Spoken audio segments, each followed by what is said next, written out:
Doctor José Ignacio Niubó, profesor asociado de la Universidad Pública de Navarra, y hoy voy a dar una serie de consejos sanitarios para peregrinos, una serie de nociones básicas. He desarrollado este índice basado sobre todo en la frecuencia de las lesiones y en algunos casos de algunos cuadros de cierta gravedad que debe conocer todo peregrino mientras realiza, en este caso, el Camino de Santiago. Empezaré por las lesiones del pie, que son sobre todo las lesiones dermatológicas, que son muy prevalentes. De hecho, entre el 50 y el 60% van a tener ampollas o rozaduras en los pies. Hablaremos de las ampollas, que las ampollas son un acúmulo localizado de líquido debajo de la piel como consecuencia de un roce continuo, que puede ser ese líquido seroso, es decir, transparente, o sanguinoliento. Se suele iniciar con una pequeña área enrojecida y dolorosa, que se denomina rozadura. Y tenderá a aumentar de tamaño esa ampolla si no la protegemos adecuadamente. En cuanto notemos una rozadura, lo que tenemos que hacer sobre todo es proteger esa piel, ya sea con una tirita, con un film transparente o sobre todo con parches hidrocoloides. También lo podemos hacer antes de que aparezca la rozadura, por ejemplo, de manera preventiva en zonas de mucho roce. Es importante, sobre todo en estos parches hidrocoloides, mirar bien las instrucciones de aplicación.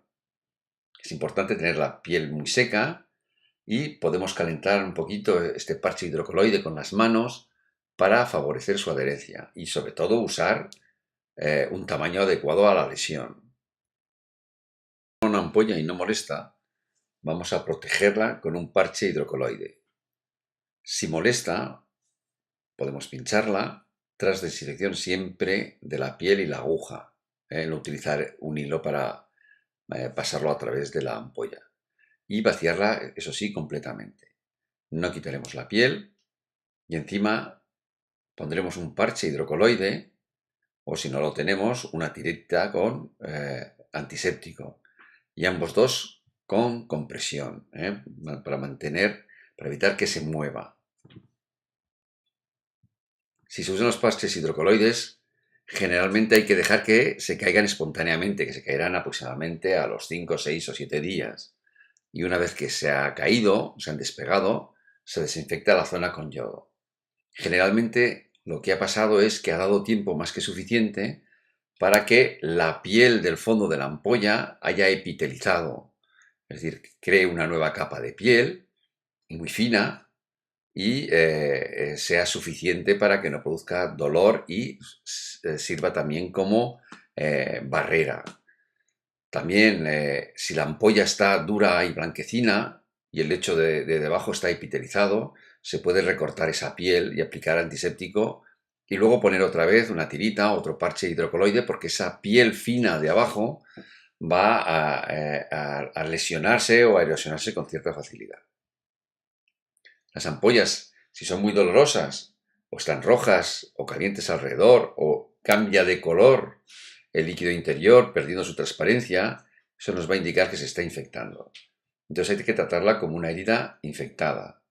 Es decir, en ocasiones pincharla, drenarla, pero entonces aplicar alguna crema con antibiótico y algún apósito oclusivo que se vaya revisando pues diariamente.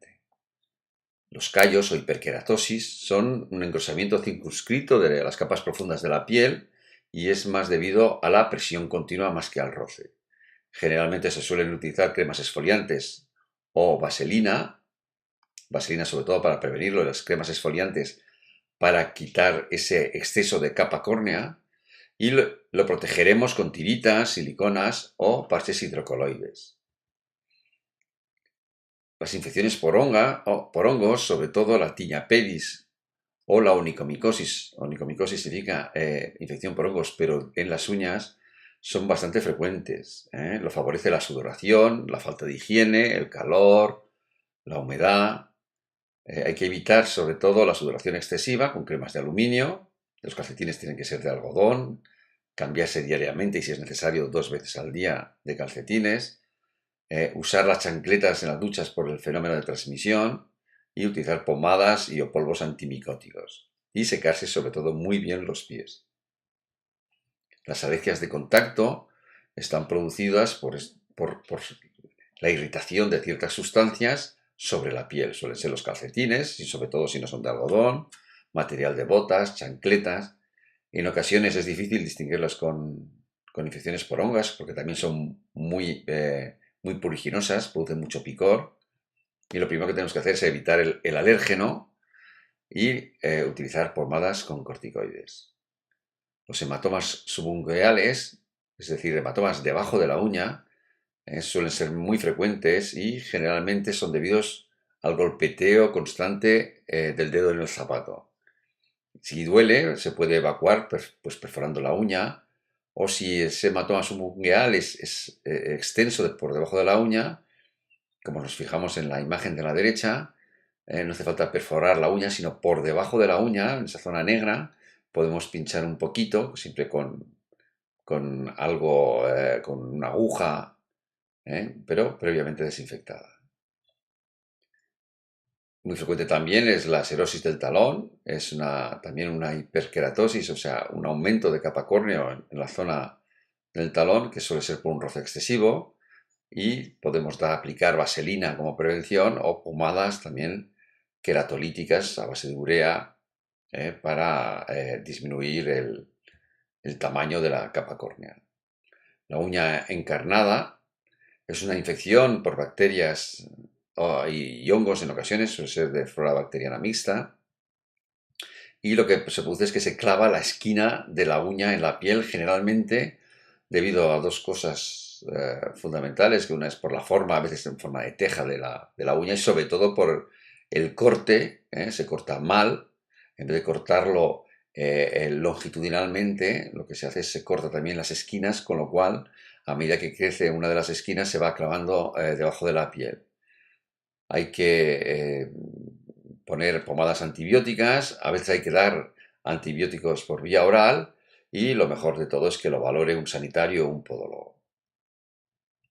Y las verrugas plantares también son relativamente frecuentes.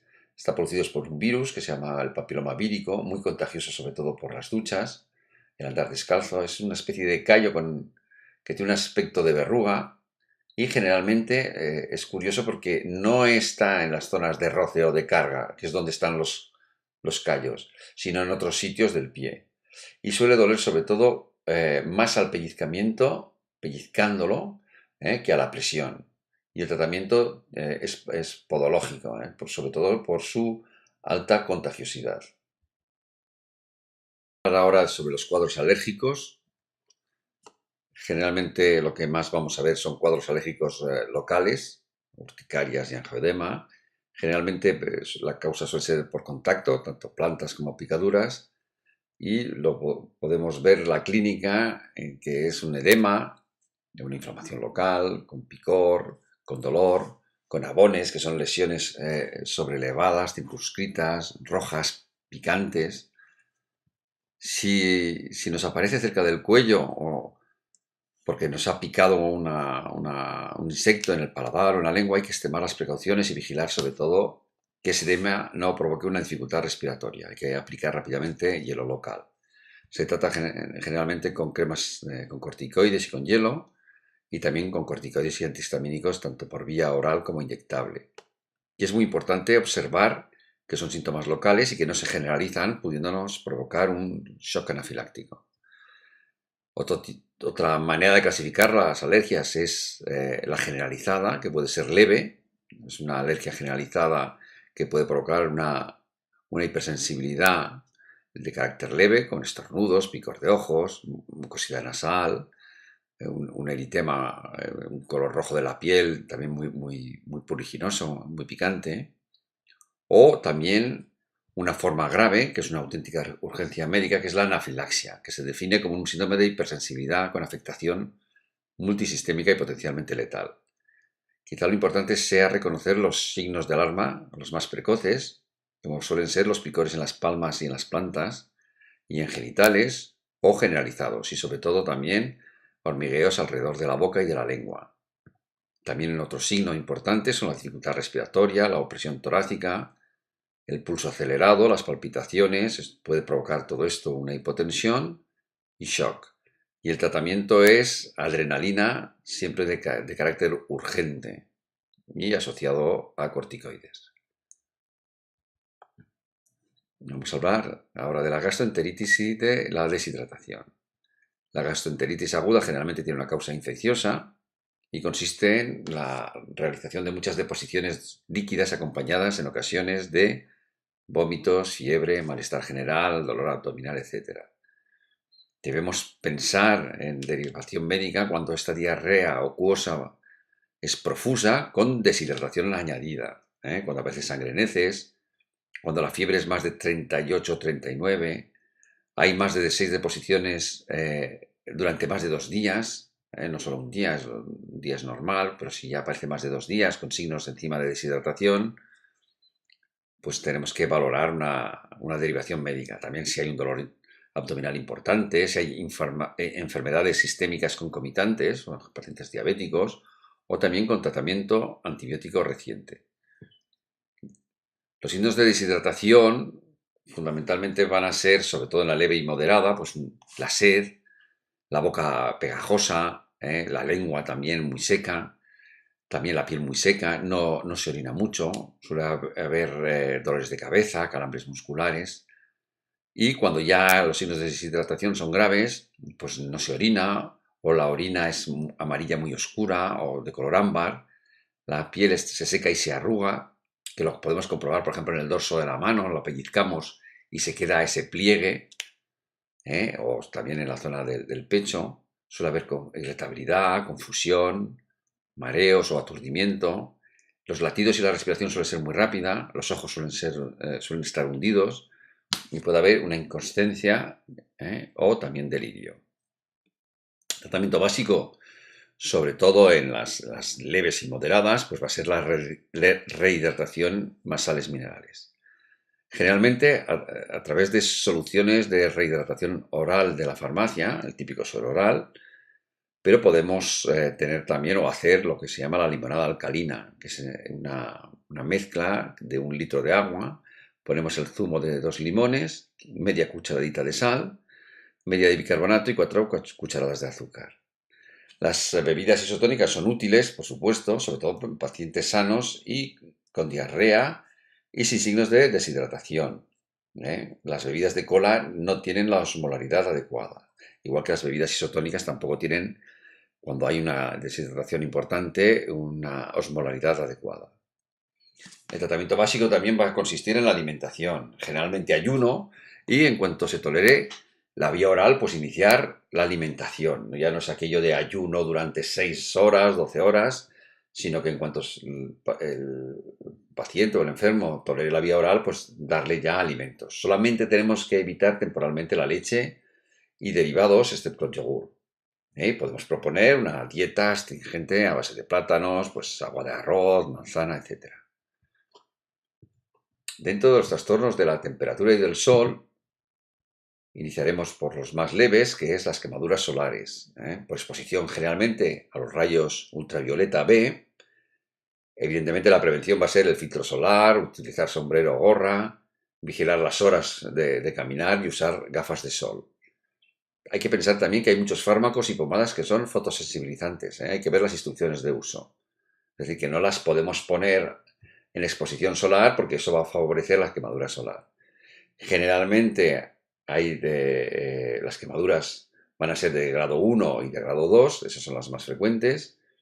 Las de grado 1 van a tener un eritema, es decir, un enrojecimiento de la superficie de la piel, con escozor, con dolor, y posteriormente suele haber una descamación. Generalmente hay que tratarlo con paños de agua fría y cremas balsámicas o con un poquito de corticoide.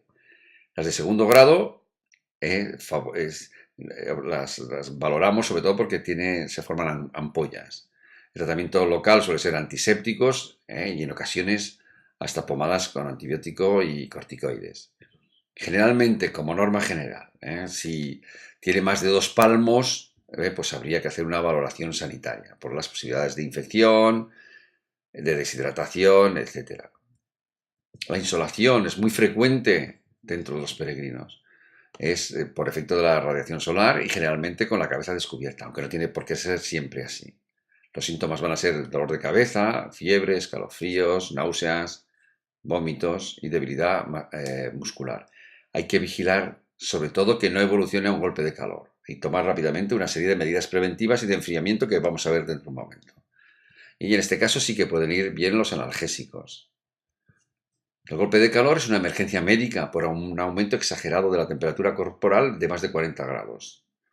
Y eso va a provocar un fallo multiorgánico con una altísima mortalidad. Los signos de alarma fundamentales son un aumento de la temperatura corporal superior a 40 grados, una alteración de la conciencia y una falta de sudoración.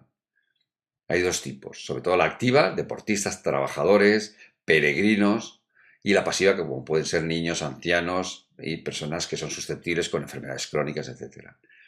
Hay una serie de síndromes hipertérmicos, los menores, que va a provocar pues esa irritación de la piel, exantema, va a provocar calambres, esa insolación que ya hemos hablado, y síncope por calor, es decir, pérdida de conciencia por el calor, por esa hipotensión que provoca y esa deshidratación que en ocasiones está sobreañadida. Y hay los mayores, que son auténticas emergencias médicas, como el golpe de calor, la hipertermia maligna y el síndrome neuroléptico maligno, que no hablaremos aquí.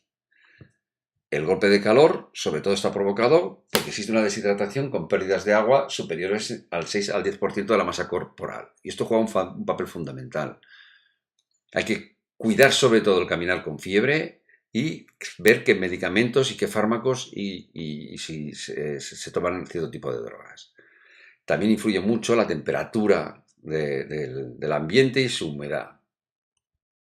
Las medidas preventivas van a ser beber mucha agua o líquido sin tener que esperar a tener sed, evitar las bebidas alcohólicas, el café, el té o la cola y las muy azucaradas, usar ropa ligera de color claro, con sombrero, calzado adecuado y que sea transpirable, y tomar comidas ligeras que ayuden a reponer las sales perdidas por el sudor, ensaladas, frutas, verduras, gazpachos o zumo. Y sobre todo, y es lógico, evitar caminar en las horas más calurosas. Dentro de las medidas físicas, vamos a desnudar al paciente y colocarlo en un ambiente fresco, aireado y protegido del sol. Si tenemos una manta térmica, vamos a utilizar el lado plateado que esté al exterior. Enfriar al paciente mediante ventilación, abanicos, lo que tengamos a mano. Vamos a aplicar compresas de agua fría y bolsas de hielo en los pliegues, sobre todo en las axilas, en las ingles y en el cuello, es decir, por donde pasan los grandes troncos arteriales. Cubrir con sábanas o toallas húmedas. Rehidratar con líquidos a ser posible fríos. Vamos a suspender esas maniobras cuando la temperatura corporal baje ya a 39 grados, menos de 39 grados. Vamos a poder hacer un masaje para favorecer el retorno de la sangre periférica enfriada. Y en este caso, como hay una alteración del sistema endocrino, pues no van a funcionar los antitérmicos. En el caso de las lesiones por frío, sobre todo la hipotermia, aquí la disminución de la temperatura corporal va a ser menor de 35 grados. Habrá varios tipos. El grado 1, que suele ser entre 35 y 32 grados, en el cual vemos al paciente que está consciente y temblando. El grado 2, entre 32 y 28 grados centígrados, el paciente está somnoliento y no tiembla. En el grado 3, de 28 a 24 grados de temperatura corporal, está inconsciente pero con signos vitales. Y el grado 4, de 24 a 13,7, tiene ausencia de signos vitales y tiene una muerte aparente. 13,7 es la menor temperatura que se ha podido rescatar, con la que se ha podido rescatar a un paciente sin provocarle lesiones cerebrales. Y el grado 5 es menor de 13 grados con la muerte por hipotermia irreversible. ¿Qué va a influir? Va a influir el tipo de exposición, el viento, la humedad, los factores personales y sobre todo en senderistas, peregrinos y montañeros, el agotamiento y la pérdida de reservas energéticas van a ser un factor realmente crítico. Vamos a hacer todo lo contrario, es decir, recalentar a ese paciente. Vamos a buscar refugio del viento y del frío, las mantas de lana y utilizar ropa seca, utilizar un gorro también porque se pierde mucho calor a través de la cabeza. En este caso, si tenemos una manta térmica, la capa dorada va a estar hacia el exterior Utilizar bebidas calientes y azucaradas, evitando sobre todo el té, el café y el alcohol. Vamos a estimular sobre todo en las fases iniciales el ejercicio moderado, o sea, que se mueva el paciente, se recalienta más rápido que la tiritona. Vamos a estimular también la tiritona, pero sobre todo que haga ejercicio moderado. Si está ya casi inconsciente o no puede realizar este ejercicio, utilizar bolsas de agua caliente, evitando evidentemente el contacto directo sobre la piel, en las zonas del cuello, en las axilas, en las ingles, en el tórax, en el abdomen. Valorar sobre todo si está inconsciente la transferencia de calor por otra persona. Sobre las congelaciones son las lesiones de la piel por exposición al frío. Las más predispuestas son las más distales, las más acras que se llaman, como las manos, los pies, las orejas y la punta de la nariz.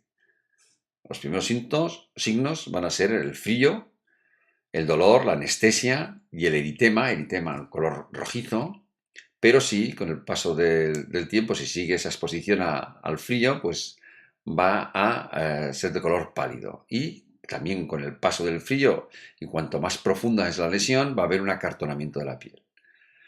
Esta coloración, a veces pálido, cérea, persiste hasta que es calentada de nuevo la zona y no sabemos hasta que no esté calentado esa zona saber exactamente la extensión y el daño que se ha podido producir.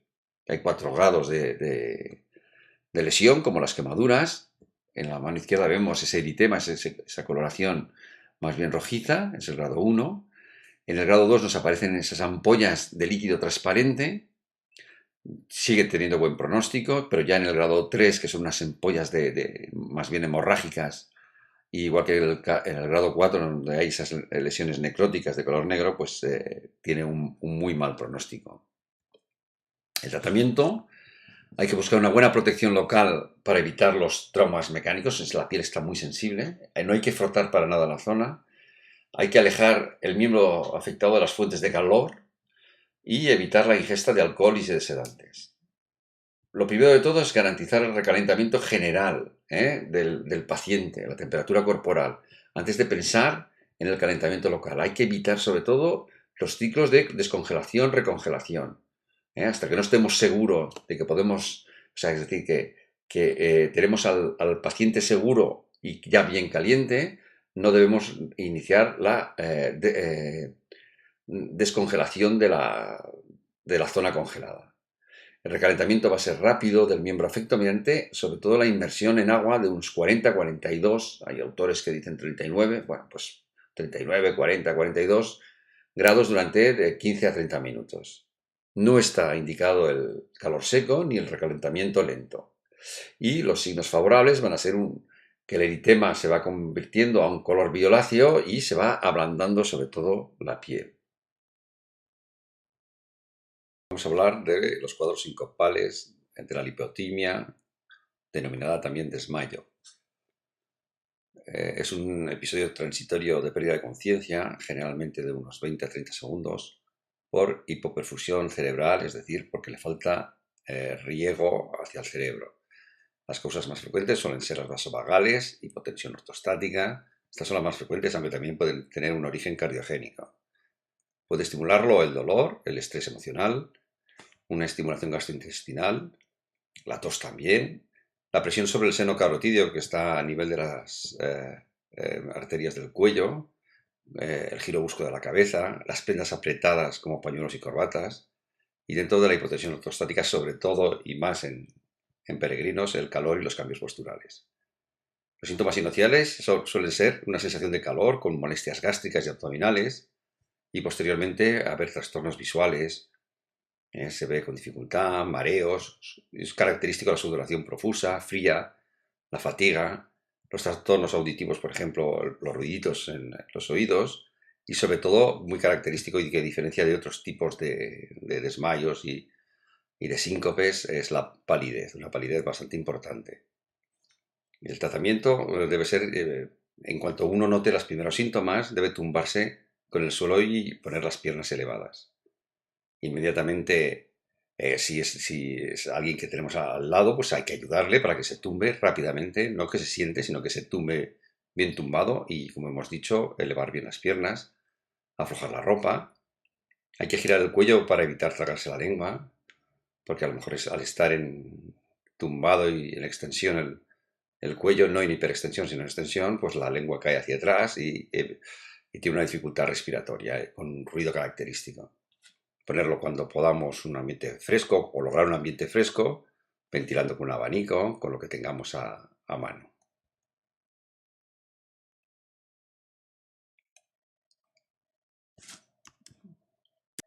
Vamos a recordar una serie de actuaciones básicas ante situaciones sanitarias. Vamos a recordar la secuencia de actuación del soporte vital básico. Lo primero de todo, tenemos que valorar la seguridad tanto de la víctima como de la persona que auxilia. Hay que solucionarlo rápidamente. Una vez solucionado, valoraremos si está consciente la víctima. Lo vamos a estimular, moviéndolo un poquito, hablando fuerte a su oído si es necesario. Si contesta, si responde, lo pondremos en la posición lateral de seguridad. Y si no responde, solicitaremos auxilio en ese mismo momento. Gritando si es necesario, hay que intentar avisar al 112. Rápidamente abriremos la vía aérea mediante la maniobra frente y mentón y valoraremos si respira normalmente. Hay que recordar que hay ruidos espasmódicos que pueden simular la respiración normal, como los estertores de la muerte. Tenemos 10 segundos para mirar cómo se eleva el pecho, escuchar si sale aire por la boca e intentar encontrar el pulso. Si respira normalmente, entonces lo pondremos en la posición lateral de seguridad. Y si no respira normalmente, entonces si hemos encontrado el pulso, iniciaremos la ventilación a un ritmo de 10 a 12 ventilaciones por minuto. Y si no hemos encontrado pulso o dudamos que lo tenga, entonces iniciaremos el masaje cardíaco más las ventilaciones. Masaje cardíaco que lo haremos con una frecuencia, esas compresiones cardíacas, entre 100 y 120 compresiones cardíacas por minuto, y luego ventilaciones a un ritmo de 10 a 12 por minuto. La proporción sería 30 compresiones torácicas y luego 2 ventilaciones, y así sucesivamente. Un breve recordatorio de las técnicas. En este caso es valorar si el paciente está consciente o inconsciente, moviéndole, hablando con él. Rápidamente solicitar ayuda para que se pueda llamar al 112. La maniobra frente y mentón es esta, en el cual con una mano vamos a elevar el mentón y con la otra vamos a empujar la frente para provocar una hiperextensión del cuello. La valoración de la respiración sería mediante la maniobra de frente y mentón. Giras el cuello y miras a ver si se eleva o no se eleva el tórax o si respira o no respira. Las técnicas de compresión cardíaca consisten en rápidamente colocar sobre el esternón una mano, el talón de una mano, sujetarlo, entrelazar los dedos de la otra y hacer la compresión manteniendo los brazos rectos, firmes sobre el esternón, con la espalda lo más recta posible, arrodillada al lado de la víctima. Las compresiones tienen que ser de manera que hundan el tórax, el esternón, aproximadamente unos 5 centímetros. Y las maniobras de respiración, vemos que con una mano sujetamos el mentón lo estamos elevando, y con la otra estamos apoyados, sujetando la nariz, cerrando la nariz, y con el talón de la mano sobre la frente.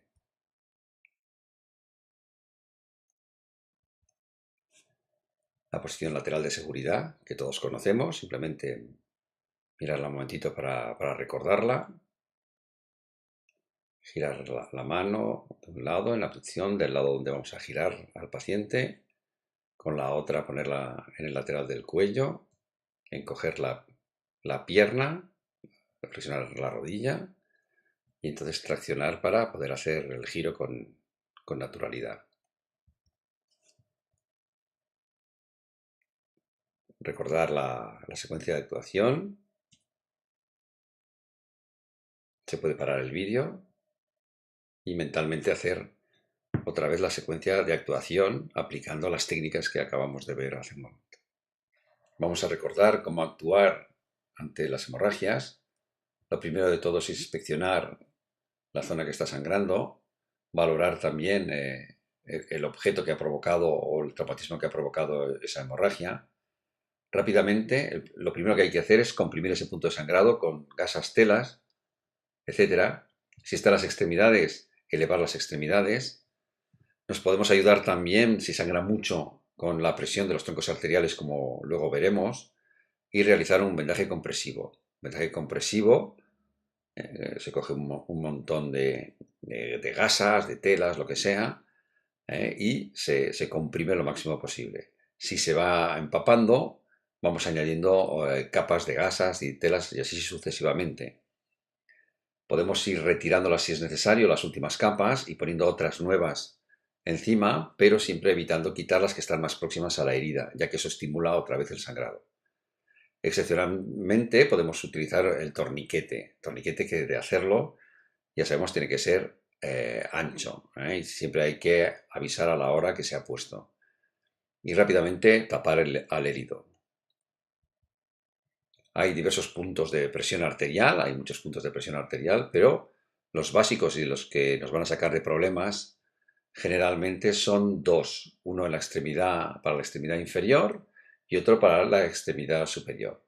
El de la extremidad inferior es el de comprimiremos a la femoral a nivel de la pelvis, justamente en la rama iliopubiana, para lo cual pondremos la punta de los dedos sobre la parte más elevada de la pelvis, que es la espina ilíaca anterior superior, y nos dirigimos hacia la zona inguinal, y en la zona del talón, ahí está la arteria femoral, y justo debajo veremos un relieve óseo, que es la rama iliopubiana. Entonces comprimiremos fuertemente con el talón, haciendo presión, con muchas veces extensión del brazo y el cuerpo encima haciendo presión para comprimir ese punto de sangrado.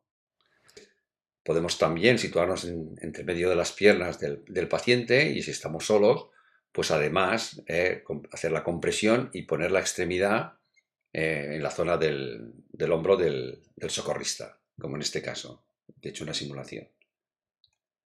Y en la extremidad superior es la compresión de la arteria braquial en la diáfisis humeral. Es muy fácil, está en la cara interna, debajo del bíceps, se papa allí fácilmente el pulso de la arteria braquial, y entonces con la punta de los 4 dedos vamos a hacer una compresión, y el pulgar, que estará por la parte externa, vamos a ayuda a hacer la compresión. Si os fijáis, también he hecho una simulación en la radiografía, en la fotografía de abajo. Respecto a las mordeduras, el tratamiento general es muy similar al de las heridas. Siempre hay que hacer una valoración médica, ya que se infectan. En los perros tenemos que averiguar el propietario y las vacunaciones. Hay una serie de normas si encontramos a un perro agresivo para prevenir el ataque. La primera de todas es no entrar en pánico, ya que los perros olfatean el miedo. Hay que quedarse inmóvil, un poquito de costado, las manos bajas a los costados y desviando la mirada, pero mirándolo de reojo. No hay que correr. Si tenemos que hacer algún movimiento, estos tienen que ser lentos y sin brusquedades. Podemos distraerlo con un objeto que habremos cogido lentamente y sin brusquedades, arrojarle la mochila, una botella de agua, que se distraiga. Si sigue agresivo y ves que va a atacar, pues hay que darle una orden de atrás con voz fuerte, profunda y segura, pero evitando el contacto visual. Y si te va a atacar o te ataca, hay que golpearles sobre todo en la zona de la garganta, en la nariz y en la parte posterior de la cabeza. No en la cabeza, porque suele ser bastante dura, sino en la parte posterior de la cabeza. Intentar huir. Y en el caso de que te muerda, pues proteger al máximo posible el rostro, el pecho y la garganta. Si es de serpiente, hay que inmovilizar la extremidad situándola lo más baja posible con respecto al resto del cuerpo. En este caso lo que queremos es que tarde en que la circulación se redistribuya por la zona central, y vamos a realizar una compresión, tanto proximal o distal a la mordedura. Dejaremos la mordedura entre medio y haremos una suave compresión, suave porque solamente tiene que dificultar el retorno linfático, sin dificultar el resto de la circulación. Si es en la parte más distal, la mano o en el pie, solamente la suave compresión lo vamos a hacer proximal. A medida que va aumentando el edema, tenemos que ir separando las bandas, es decir, que no nos cojan las bandas en mitad del edema, sino proximal y distal al edema. El torniquete solamente en casos excepcionales y se va a demorar mucho la asistencia médica, pues más de una hora o un par de horas. En la medida de lo posible hay que intentar capturarla o identificarla. Esto es muy difícil porque todas nos parecen venenosas. Lo que también está claro es que no está demostrada la eficacia ni tanto de la incisión como la de la succión de la boca, que además es muy peligroso, o la aplicación de frío. Una serie de características que diferencian las especies venenosas de las que no lo son. En este caso, las culebras, como la típica culebra bastarda, pues los dientes están más separados y entre medio están la marca de otros pequeños dientes. Las pupilas suelen ser redondas y la cabeza suele ser menos triangular que las venenosas. Y sobre todo también la punta, la nariz suele estar un poco más redondeada. Esta sería una serpiente no venenosa. Y las venenosas, como en este caso, en las víboras, en España sobre todo las víboras, vemos que los dientes están más juntos y los pequeños dientecitos que tienen también pues están alineados con los dientes que son los que inoculan el veneno. Y como hemos visto, el hocico habitualmente es más puntiagudo y la cabeza es más ancha, el cuello más estrecho y más triangular. Pero esto en momentos de pánico es muy difícil distinguirlo. Respecto a las picaduras, el tratamiento va a ser lavado de la piel con agua y jabón. Hay que intentar extraer los aguijones mediante pinzas estériles o mediante raspado, ya veremos dependiendo del insecto que se trate una cosa u otra. Van bien las lociones de calamina o de amoníaco. Hay que aplicar algún desinfectante local. Funcionan muy bien los corticoides tópicos, el frío local. Hay que recordar, como ya hemos visto, que puede provocar reacciones alérgicas locales o también sistémicas. Hay que vigilar hasta anafilaxia. Y también pequeñas infecciones locales o linfangitis, es decir, la transmisión de esa infección a través del ganglio linfático que aparece como si fuese un cordón por la extremidad, un cordón de color rojizo. Hay que recordar también que pueden ser transmisores de enfermedades infecciosas, pero que en España esto es muy, muy, muy raro. Pero como medida de precaución, en el caso de que al cabo de unos días apareciera fiebre, dolores articulares, malestar general y ganglios a nivel del cuello, detrás de la cabeza, pues bueno, es conveniente realizar una valoración sanitaria. La prevención es utilizar repelentes. Hay que fijarse bien en la duración de la acción, o sea, es decir, que hay veces que el repelente tiene una acción de 2, 3, 4 horas, hay que volvérselos a aplicar. Los hay naturales, como el aceite de citronela o el aceite de eucaliptus. Es eficaz la toma de vitamina B1 que se excreta por el sudor. Hay que recordar que las avispas y las abejas pican cuando se sienten amenazadas. Hay que permanecer quietos o hacer movimientos lentos hasta que se van. No hay que espantarlas porque entonces se defienden, se sienten amenazadas y pican. Hay que procurar no llevar ropas llamativas ni perfumes. Hay que evitar ir descalzo. Hay que sacudir la ropa cuando se haya dejado en el suelo. Y, bueno, alejarse de los cubos de basura y de comida si no están bien cerrados. Las abejas cuando pican una vez y mueren y hay que extraer el aguijón. Las avispas no dejan aguijón, además liberan feromonas que atraen a sus congéneres, con lo que hay que alejarse del lugar. Ellas mismas pueden picar, como no dejan el aguijón y mueren, pueden picar en diversas ocasiones. Y el calor y el bochorno las hace mucho más activas. Las arañas, excepcionalmente en España, son venenosas. Los mosquitos, ya hemos visto las normas generales de las picaduras.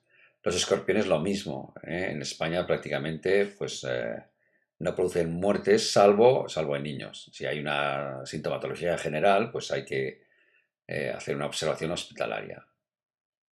Las garrapatas, las picaduras de las garrapatas, que son relativamente frecuentes, sobre todo por andar, los peregrinos por andar por el campo. Si está adherida, hay que realizar la extracción.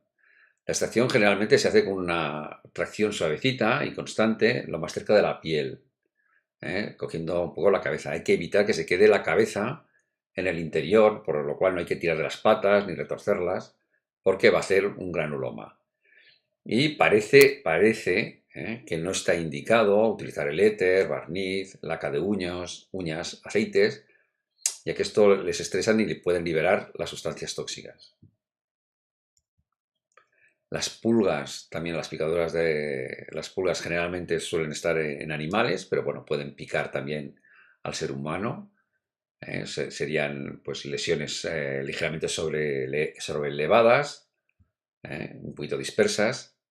Los chiches suelen habitar en los colchones, en las almohadas, pican de noche y son esas lesiones sobrelevadas con mucho picor, pero que se agrupan además en zigzag, están más juntas. La sarna, que son unos ácaros que excavan la piel y van depositando los huevos, que generalmente en lugares donde hay mucha convivencia de personas, pues suelen habitar, sobre todo también con personas muy viajeras.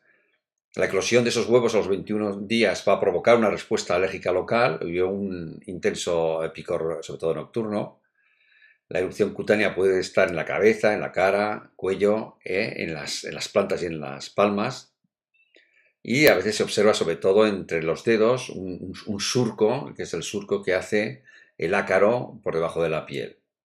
El tratamiento generalmente es el lavado de la ropa con agua caliente y el uso de antihistamínicos y cremas con permetrina al 5%.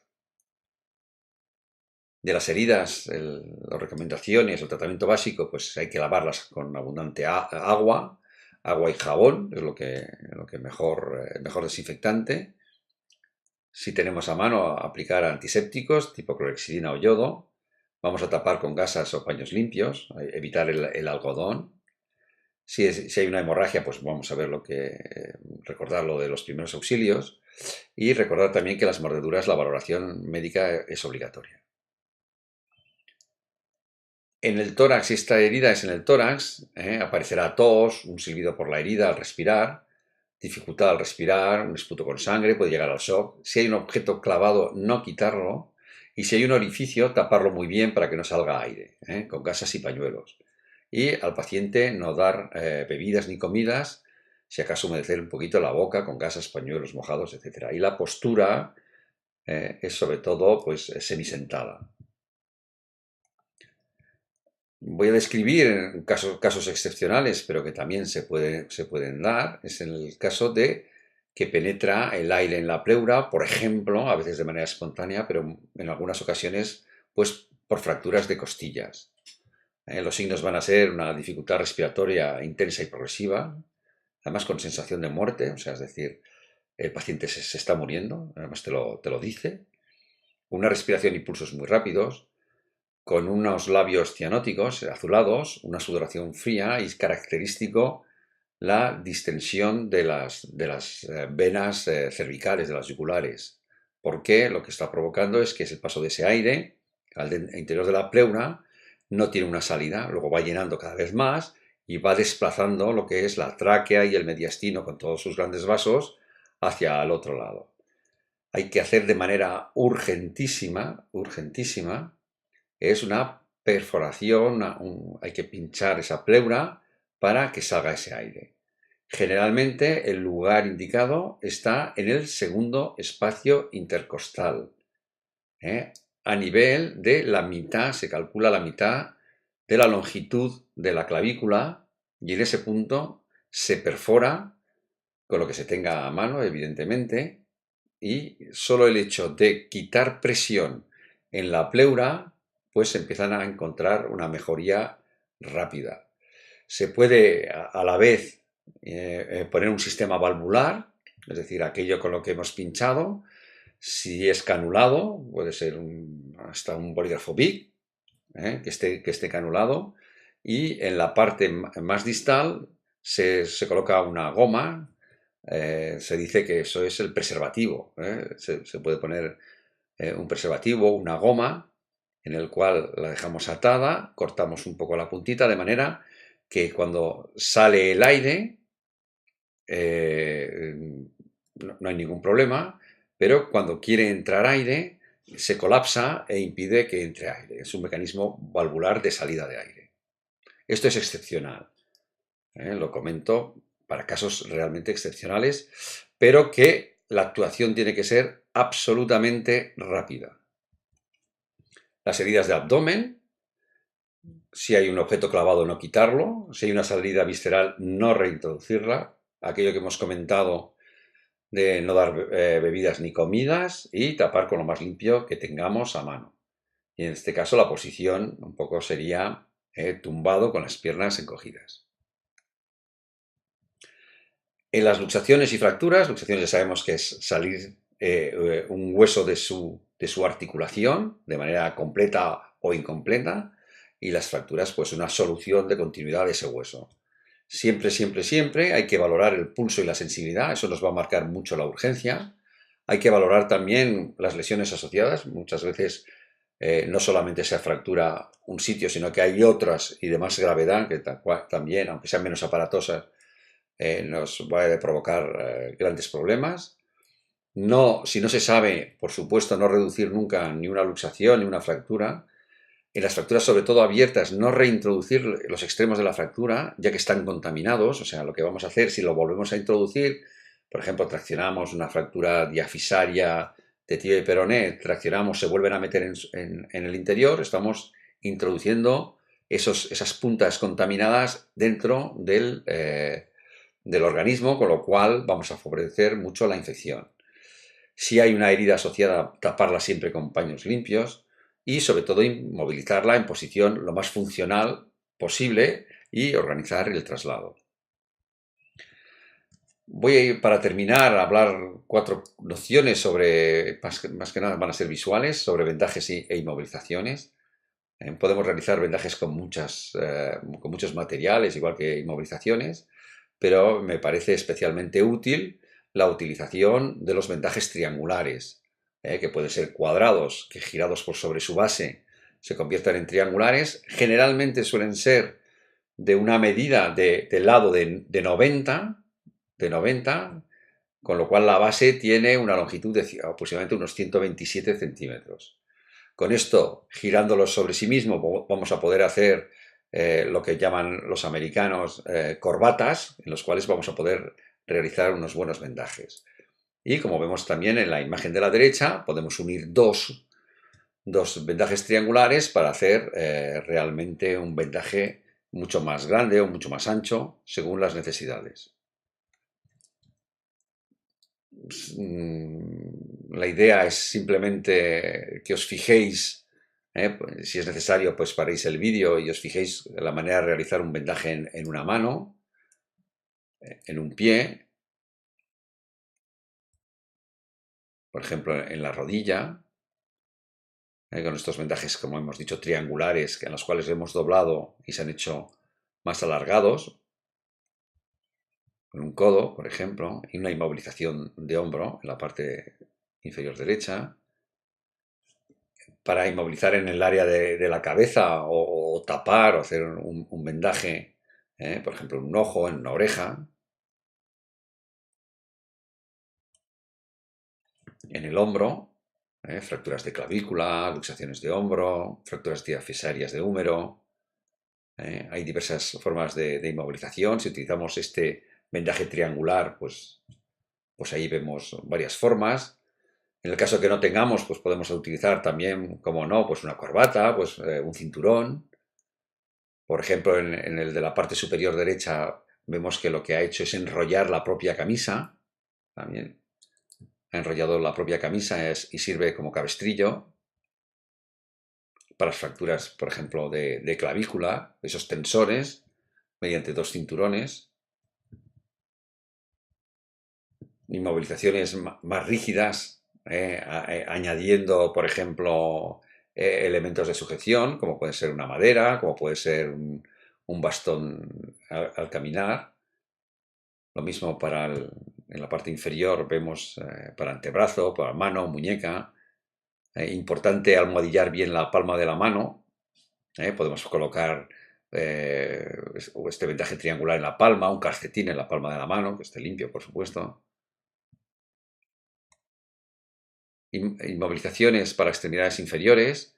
Podemos utilizar la otra pierna como férula, uniendo las dos piernas, o si tenemos posibilidades de tener algún elemento más rígido, en el caso de que sea el sitio de la fractura, por ejemplo, en tibia o peroné, recordar que tenemos que coger también el fémur, la longitud del fémur, e inmovilizarlo también. Y si es la zona de la fractura, es por ejemplo es a nivel de la pelvis, pues a ser posible inmovilizarlo completamente, de la pelvis o de la cadera, inmovilizarlo completamente. Y si no tenemos este tipo de estabilizaciones rígidas, pues podemos inmovilizarlo uniendo una pierna con la otra.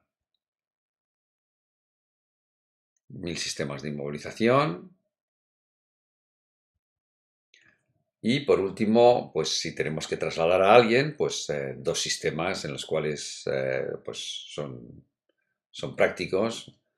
Uno mediante una sábana en la parte inferior y otro pues utilizando pues dos camisas o dos anoraks, en lo cual si nos fijamos lo que hacen es meter hacia adentro las mangas que van a servir de soporte hacia adentro las mangas, abotonarlo bien y a través de esas mangas interiores pues pasar dos palos, dos bastones de andar, etcétera. Y por último, recordar siempre, siempre, siempre que el número de emergencias es el 112. Ante cualquier emergencia, eventualidad, duda, pues es el número que nos va a sacar de apuros.